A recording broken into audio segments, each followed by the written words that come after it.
Nagyon sok szeretettel köszöntöm mindnyájukat, és köszönöm szépen a lehetőséget, hogy itt lehetek. Ritka, de nem szokatlan, hogy olyan testvérpárokkal találkozunk a filmtörténetben, akik a filmgyártásnak, filmkészítésnek, filmmegőrzésnek szentelték életüket. Gondoljunk csak a Lumière testvérektől, a Skladanowski fivéreken át, a Korda testvérekre, a Warner Brothersre, a Dardenne, a Coen testvérekre, vagy a magyar Gulyás testvérekre. Sokkal, de sokkal nehezebb azonban női testvérpárokat találnunk, még úgy is, hogy a Wachowski testvérek nővérek szeretnének lenni. Luttor Marát és Luttor Mártát, a Luttor nővéreket szeretném önöknek röviden bemutatni.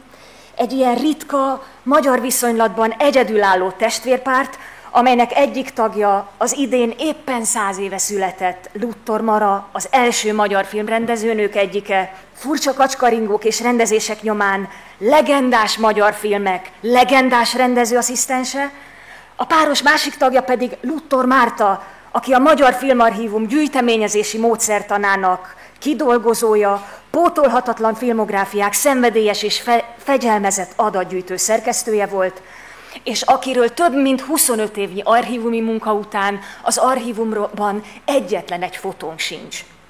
Ez az előadás nem évtizedes kutatómunka hosszan érlelt eszenciája, hanem egy éppen most berobbanó anyaggyűjtés első elementáris benyomásainak a megosztása, úgyhogy kérem, kapaszkodjanak.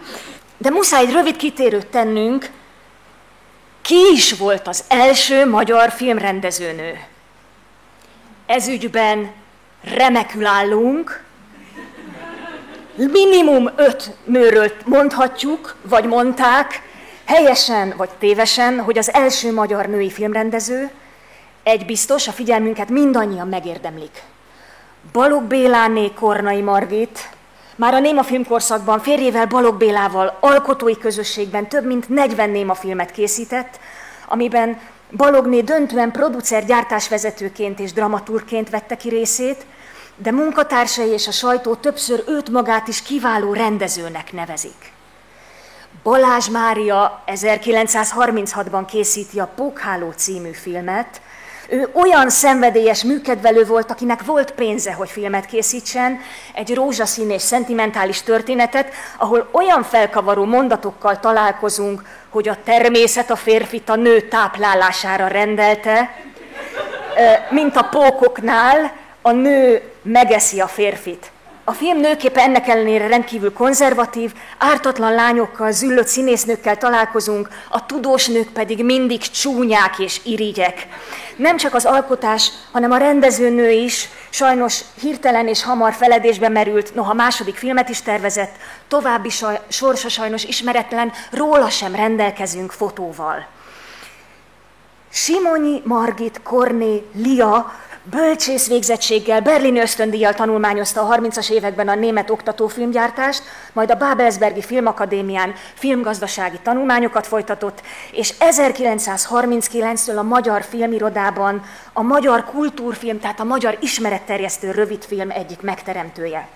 Széles spektrumon alkot, néhány filmcím, a Rönktől a hegedűig, a munka akrobatái, Olajos magvaké a jövő, Trágyázás, Sütés-főzés gázzal, a tolmácsoktól elnézést kérek.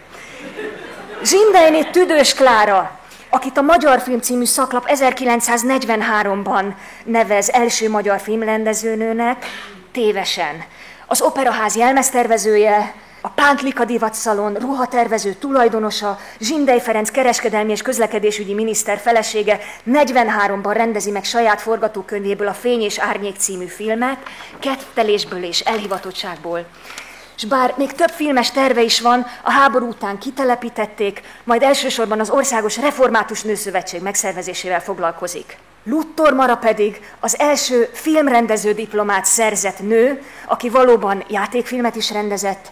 Meg kell jegyezni, hogy a főiskolán volt egy évfolyam társnője is, Megyeri Gabriella, aki azonban nem rendezett játékfilmet, hanem mindvégig a tévében dolgozott.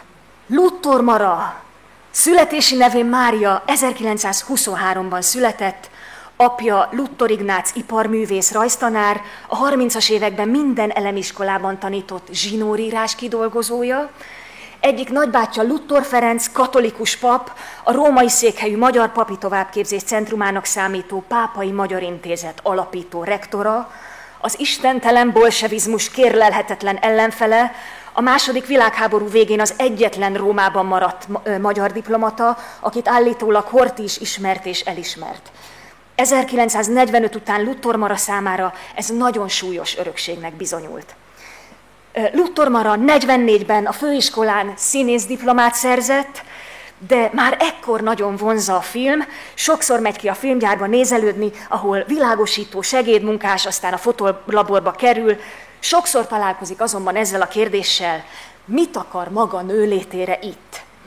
1946-ban felvételizett és felveszik a főiskola rendezőszakára, csoporttársai között volt Bacsó Péter, Kovács András, Fehér Imre, Nádasi László, Révész György.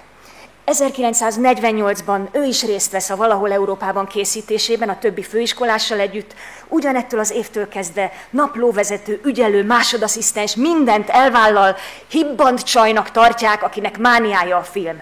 Hamarosan szinkronrendezőként is dolgozik.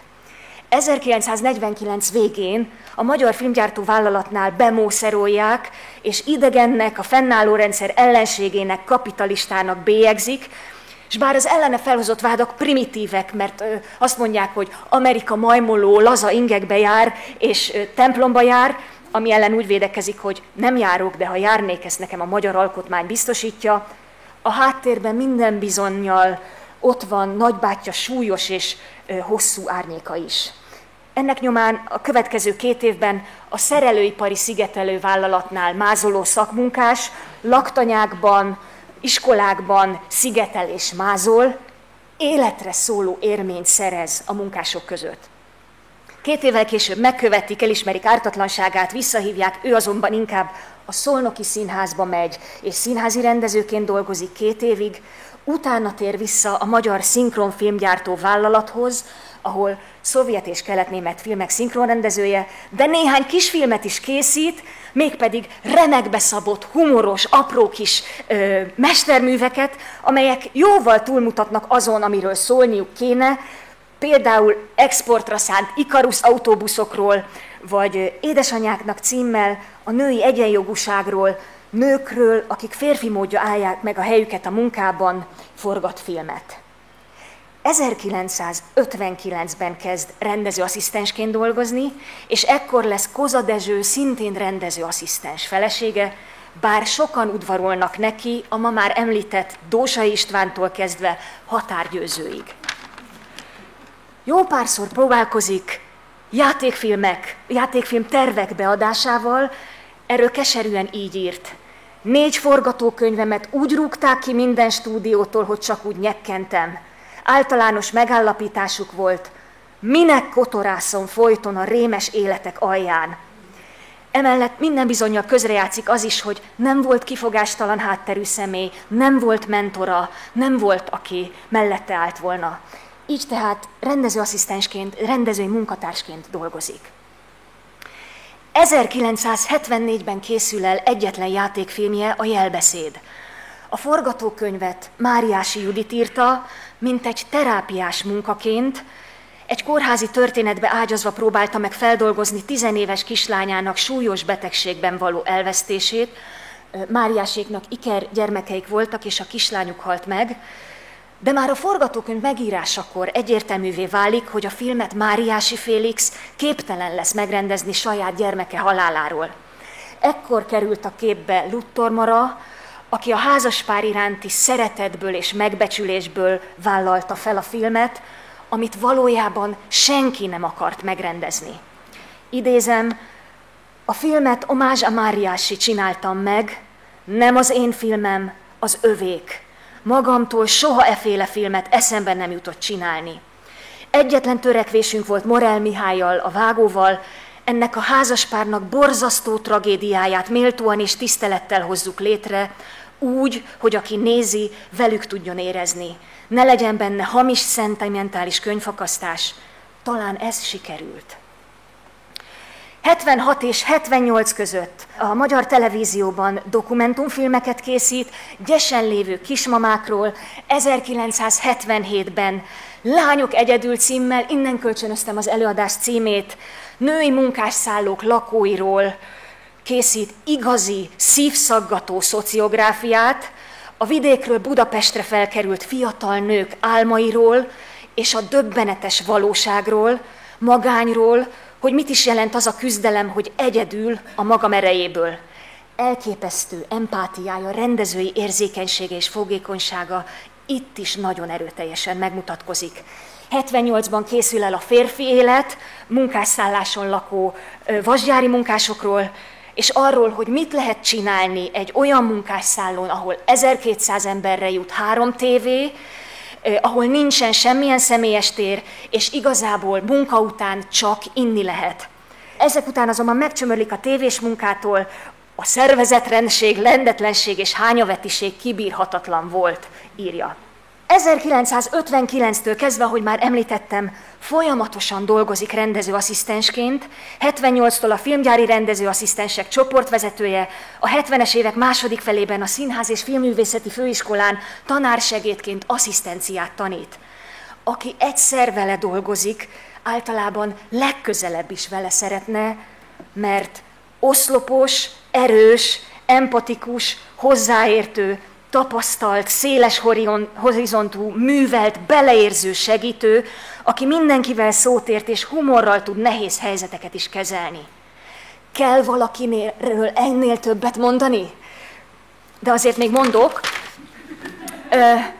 Néhány munkája több mint 30 jelentős magyar film közül, Fábry Zoltán, Utószezon, Pál utcai fiúk, Szabó István, Mephisto, Rédl ezredes, Hanussen, Gazdag Gyula a Sípoló macskakövel együtt 4 filmét készíti vele, de említhetjük a Légy jó, mint halálig, Lopott boldogság, Nehéz emberek, a Tenkes kapitány, a tévésorozatot, a Kemény kalap és Krumpli orrot, a Szép lányok, ne sírjatokat. Több film is neki köszönheti azt, hogy a forgatási nehézségek és fennakadások ellenére egyáltalán el tudott készülni.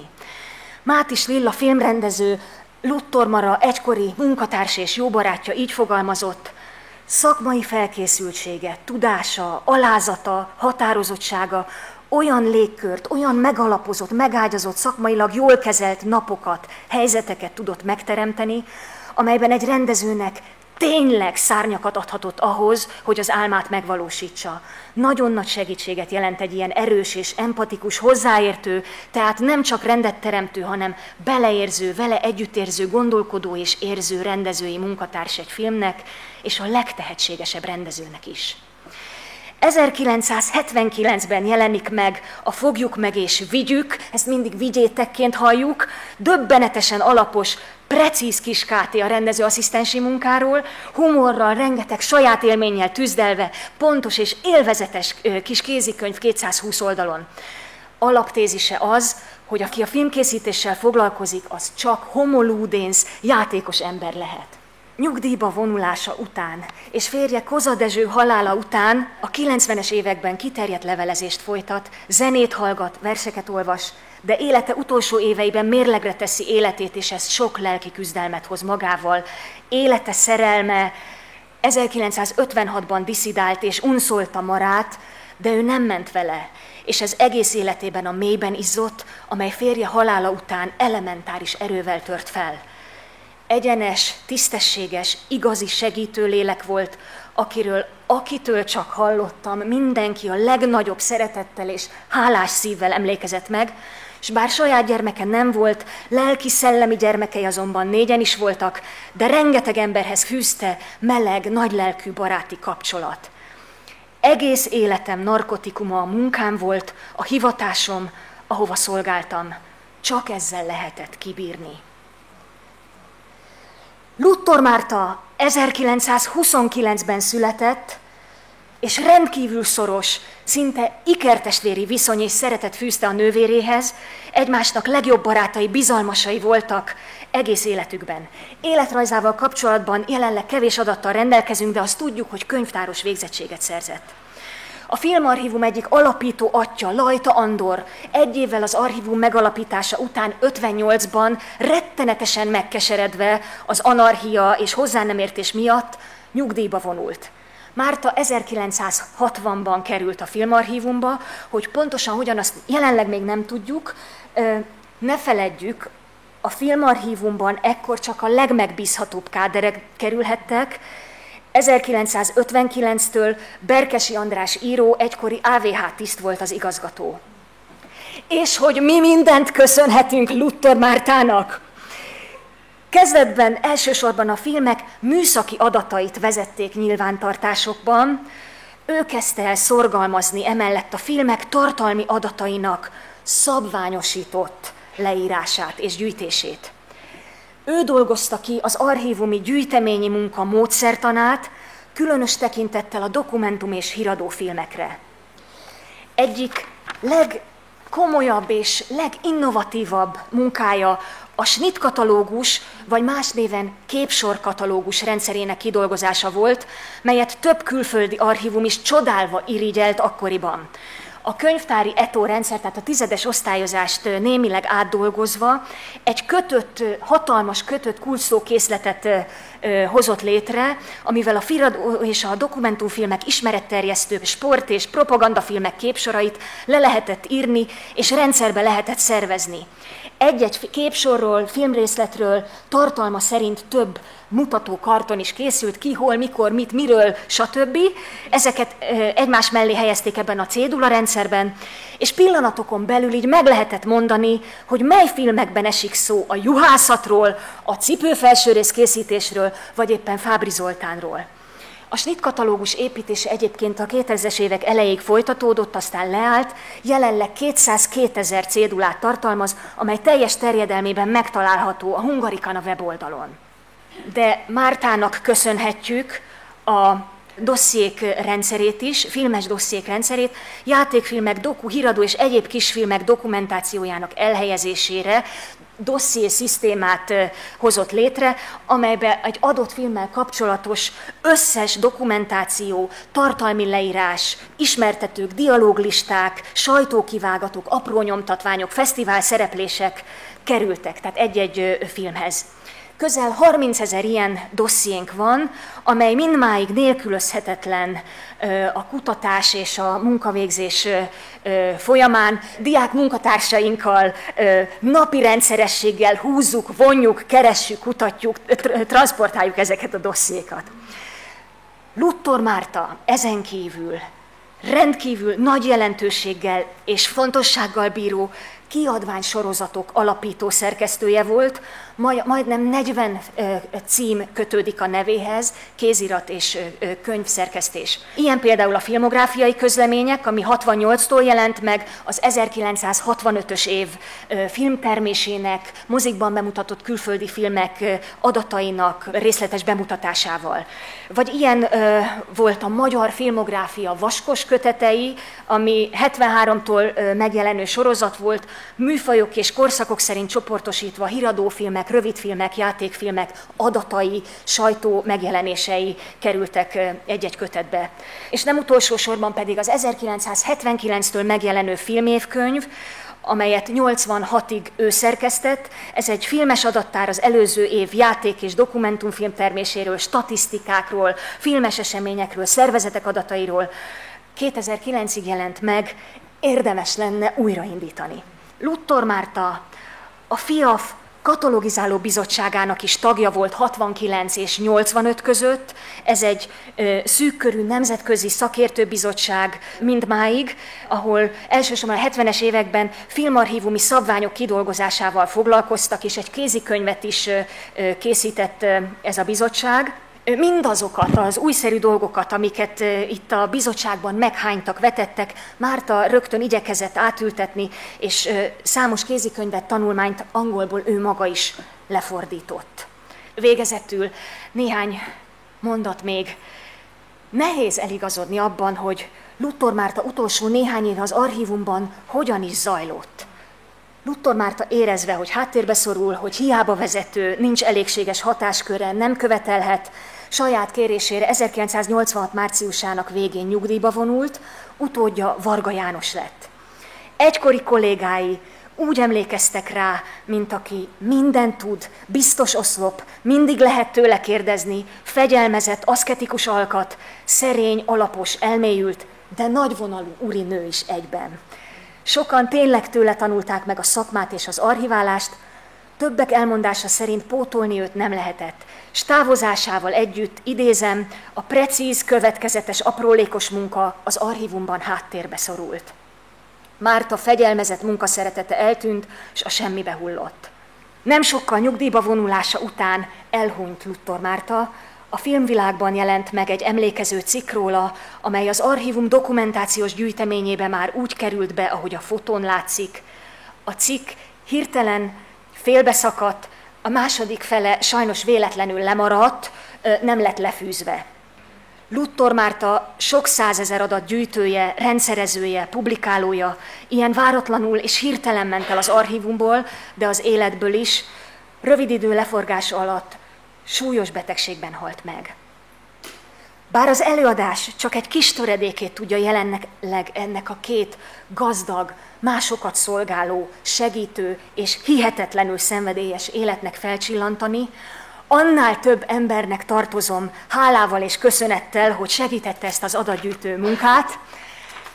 Mátis Lilla filmrendezőnek, Luttor Mara egykori munkatársának és jó barátjának, Gazdag Gyula filmrendezőnek, akitől a stábfotók is származnak, Székely Orsolya filmrendezőnek, a Filmarchívum egykori munkatársai közül pedig Drázer Mária, Geréb Anna, Lendvai Erzsi, Megyeri Lili, Berkes Ildikó, Apponyi Magdi, valamint Szegfű András segítette ezt a munkát, és különös hála illeti Barbara Robrechtet, a FIAF brüsszeli dokumentációs gyűjteményének munkatársát, akinek a segítségével a Luttor Mara képek előkerültek, és aki nélkül Luttor Márta képek előkerültek, és aki nélkül Mártáról egyetlen egy fotót sem tudtam volna bemutatni.